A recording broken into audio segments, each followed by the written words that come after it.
Assalamualaikum warahmatullahi wabarakatuh. Di sini saya akan mempresentasikan tentang tenis meja. Saya Doni Wicaksono dengan NIM 6101421134 dari Rombel P3RC. Nah, sebelum kita ke olahraga tenis meja, kita harus mengetahui apa itu olahraga tenis meja. Tenis meja atau pingpong adalah olahraga yang melibatkan dua atau empat pemain yang memukul bola ringan yang disebut bola pingpong di atas meja menggunakan raket kecil-kecil yang disebut bat. Permainan ini dilakukan di atas meja yang dibagi dengan net. Nah, sebelum kita masuk ke lebih ke dalam lagi, kita harus juga mengetahui sejarah olahraga pingpong, mengapa pingpong itu bisa ada di dunia maupun berada di Indonesia. Olahraga ini awalnya sebuah permainan yang dimainkan oleh masyarakat atas sebagai permainan indoor yang dimainkan setelah makan malam. Olahraga ini pertama kali bernama Wimbledon. Lalu kemudian berganti nama menjadi pingpong atau bosima. Permainan olahraga ini bisa berkembang dengan pesat sejak masyarakat Amerika Serikat mulai memainkannya. Masih di abad ke-19, tentara Inggris menerapkan permainan ini pada tentara Amerika Serikat.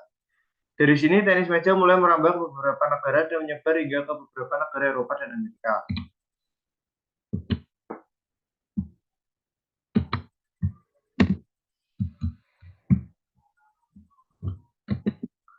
Di tahun 1921 sampai 1922, nama pingpong kemudian berganti menjadi table tennis atau tenis meja.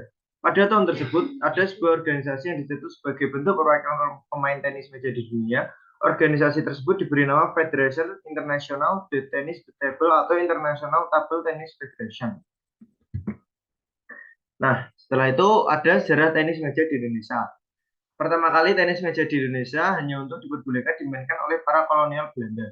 Menurut catatan sejarah, tenis meja pertama kali masuk ke Indonesia pada tahun 1930-an. PPPSI atau singkatan dari Persatuan Pingpong Seluruh Indonesia dibentuk pada 1939. Namun seiring waktu PPSI berubah nama menjadi PTMSI atau Persatuan Tenis Meja Indonesia di Surakarta pada 1958. PTMSI resmi menjadi anggota TTFA atau Federasi Tenis Meja Dunia pada 1960. Semenjak itu, turnamen-turnamen tenis meja di Indonesia sudah banyak diadakan. Selanjutnya ada teknik dasar bermain tenis meja. Yang pertama ada cara memegang raket atau shake hand grip. Jenis memegang bat yang pertama ini seperti sedang menjabat tangan seseorang. Oleh karena itu dinamakan dengan nama shake hand grip. Jadi untuk melakukan shake hand grip ini harus memposisikan ibu jari berlawanan dengan jari telunjuk. Sedangkan untuk posisi jari kelingking, jari manis, dan jari tengah akan melingkar berada di bawah bat. Kemudian ada pen holder grip. Pen holder grip ini seperti cara sedang memegang pulpen. Untuk menggunakannya cukup memegang bat dengan posisi ibu jari dan telunjuk seperti sedang memegang pulpen. Sementara jari lainnya akan tetap terselip pada bagian bat lainnya. Kemudian ada teknik V-grip.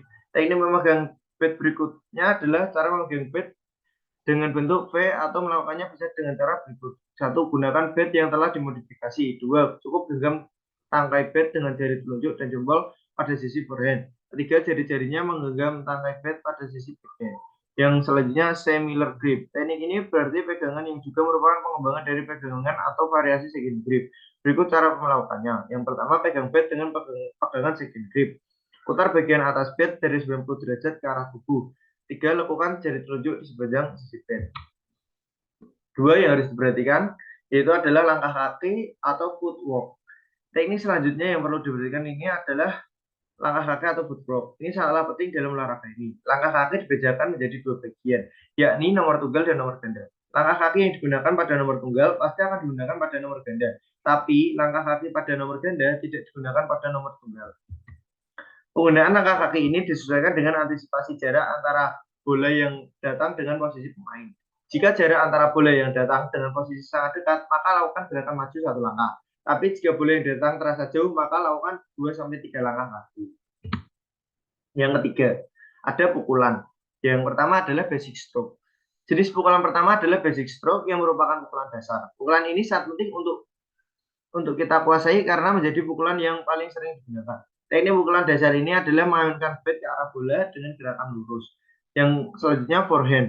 Pukulan forehand adalah teknik pukulan yang mengutamakan kecepatan dalam memukul bola. Teknik ini banyak digunakan untuk menyerang lawan. Jadi nantinya bola harus berada di posisi pada saat sisi tangan memegang bat. Barulah pukul bola dengan tangan mengarah ke sisi lainnya. Jika yang memegang bat tangan kanan, maka arahkan tangan dari kanan ke kiri. Begitu pula sebaliknya. Yang selanjutnya ada jenis pukulan backhand. Pukulan ini dilakukan untuk menangkis serangan lawan. Posisi tangan pada pukulan ini sebenarnya hampir sama dengan pukulan forehand. Hanya saja perbedaannya terletak pada posisi bola. Posisi bola pada pukulan backhand harus berada di sisi tangan yang sedang tidak memegang bat. Jadi pukulan akan dilakukan secara menyilang. Selain pukulan-pukulan di atas, ada jenis pukulan lainnya yang merupakan anakan dari pukulan tersebut. Misalkan saja forehand block, forehand drive, backhand push, dan lain sebagainya. Nah, yang selanjutnya ada peralatan bermain tenis meja. Apa saja itu peralatan bermain tenis meja? Yang pertama tentunya ada bat atau raket pemukul. Ukuran, berat, dan bentuk bat tidak memiliki aturan khusus, tetapi daun bat harus datar dan kaku. Daun bat minimal 85% terbuat dari kayu diukur dari ketebalannya. Lalu lapisan perekat di dalam kayu dapat dirupat dengan bahan yang berserat seperti serat karbon atau karbon fiber, atau serat kaca atau glass fiber, atau bahan kertas yang dipadatkan. Yang kedua ada bola. Bola tenis meja berdiameter 40 mm, berat 2,7 gram. Bola ini biasanya berwarna putih atau oranye dan terbuat dari bahan selulosa yang ringan. Pantulan bola yang baik ditandai apabila dijatuhkan dari ketinggian 30,5 cm akan menghasilkan ketinggian pantulan pertama antara 23 sampai 26 cm. Pada bola tenis meja biasanya ada tanda bintang dari bintang 1 hingga bintang 3. Dan tanda bintang 3 inilah yang menunjukkan kualitas tertinggi dari bola tersebut dan biasanya digunakan dalam turnamen-turnamen tersebut. Yang ketiga ada meja bermain. Lapangan tenis meja, permukaan atasnya memiliki ukuran tertentu. Tentunya harus bisa memantulkan bola pingpong. Ukuran lapangan tenis meja secara penuh memiliki panjang 2,74 meter, lebar 1,525 meter, dan tinggi 76 cm yang dihitung dari permukaan tanah. Permukaan lapangan tenis meja dicat dengan menggunakan warna biru gelap atau warna hijau, baju gelap sesuai dengan komposisi warna cat diatur dalam aturan International Table Tennis Federation atau ITTF. Permukaannya tidak boleh mengkilap serta memiliki garis putih dengan lebar 2 cm pada kedua ujung meja. Garis panjang disebut dengan garis tepi panjang, garis pendek disebut dengan garis akhir. Selain itu terdapat garis putih selebar 3 mm di tengah meja disebut dengan garis tengah. Ketika bermain pada permainan ganda, area dibagi menjadi bagian kiri dan bagian kanan, dan jari ditempatkan di antara dua bagian meja. Nah, ini ada bentuk meja bola pingpong. Kemudian ada manfaat bermain tenis meja. Yang pertama adalah meningkatkan koordinasi mata dan tangan. Karena saat bermain tenis meja itu koordinasi mata dan tangan sangatlah diperlukan karena kecepatan bola yang harus bisa ditebak oleh kita. Yang kedua ada untuk kesehatan tubuh, tentunya jelas karena semua olahraga pasti bertujuan untuk meningkatkan kesehatan tubuh. Yang ketiga bisa menurunkan berat badan karena tenis meja merupakan olahraga yang sedikit yang banyak mengeluarkan keringat, maka tenis meja juga bisa untuk menurunkan berat badan. Dan masih banyak lagi manfaat olahraga dari bermain tenis meja ini. Nah, yang selanjutnya ada bagaimana konsep mengajar 40 siswa dengan 2 meja tanpa net dan dengan 10 bola dan 10 bat.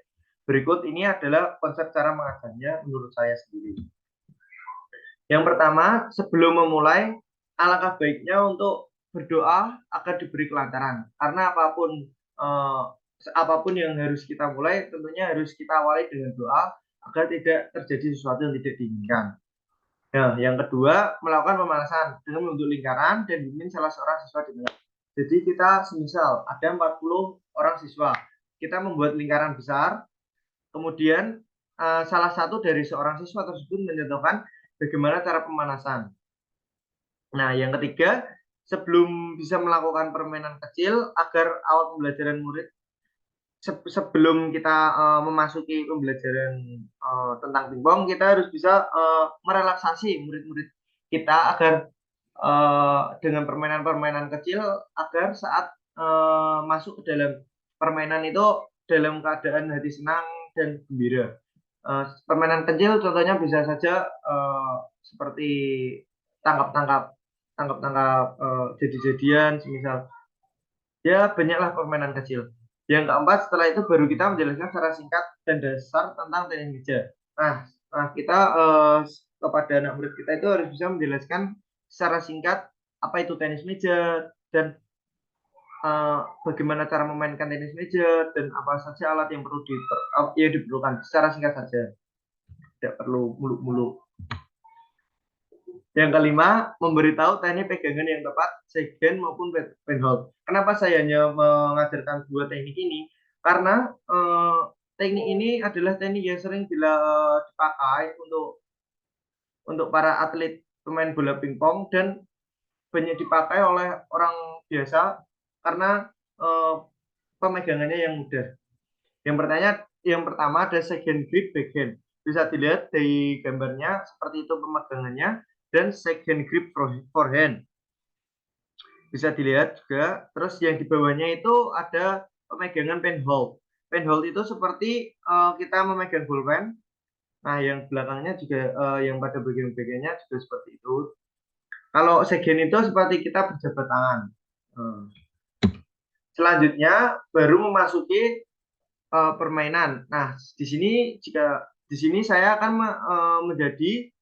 membagi kelompok menjadi 10 kelompok. Nah, dalam setiap kelompok itu mendapatkan satu bat dan satu bola. Nah, setiap kelompok itu kita bisa melakukan juggling bola dengan teknik shake hand dan juga penhold dengan repetisi 20 kali juggling per orang. Jadi yang pertama kita melakukan shake hand, juggling. Kemudian setelah 20 kali melakukan juggling, kita bisa ganti langsung ke penhold. Setelah 20 kali baru ganti temannya yang lain. Seperti itu sampai semuanya mencobanya. Yang ketujuh, setelah itu baru masuki game menggunakan lapangan. Kan karena di sini hanya ada dua lapangan tenis meja dan babet. Kita membagi setiap meja itu ada 4 orang. Nah, di setiap meja diberi waktu 5 menit untuk mencoba permainan tenis meja. Tidak perlu ada net, tidak apa-apa. Yang penting kita bisa mengajarkan pembelajaran. Yang penting anak murid kita tahulah bagaimana cara menggunakan bat yang benar dan cara memukulnya. Nah, kemudian itu diberi waktu 5 menit untuk mencoba permainan tenis meja dan kemudian secara bergantian seperti itu hingga semua murid sudah mencobanya. Nah, setelah itu setelah selesai kita harus melakukan pendinginan dan juga evaluasi apa saja yang harus diperbaiki dalam kesalahan-kesalahan yang diajarkan. Nah, tidak mungkin kan kita dalam pertemuan tidak ada yang salah dalam melakukan permainan tenis meja, pastinya ada yang salah. Nah, dalam kesalahan itu kita sebagai pendidik harus bisa